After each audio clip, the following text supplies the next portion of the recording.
Pada tahun 1911, seorang penjenayah kecil bernama Elmer McCurdy ditembak mati selepas cuba merompak kereta api yang gagal. Tiada siapa yang tuntut mayat dia. Tapi di rumah mayat, pengurus tempat tu dapat idea yang agak pelik.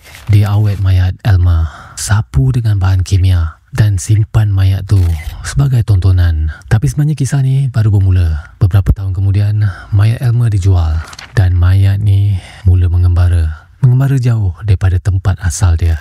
Dari satu pertunjukan ke satu karnival, mayat Elmer dipamerkan sebagai patung banduan mati. Masuk dalam pameran rumah hantu, dijual kepada syarikat produksi filem murah. Selama 60 tahun, tiada siapa tahu patung tu sebenarnya adalah mayat manusia sebenar. Mayat yang semakin keras, semakin kering dan semakin rebut sedikit demi sedikit.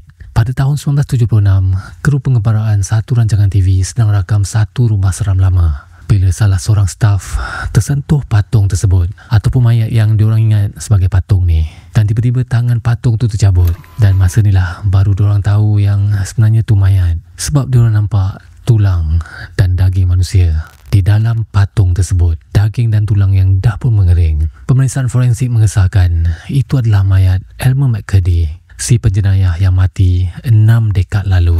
Elmer dikebumikan secara rasmi di Oklahoma dengan simen dituang ke atas kubur dia supaya mayat dia tak dicuri dan tak mengembara lagi. So, apa pendapat korang? Cuba komen kat bawah. Nyaman.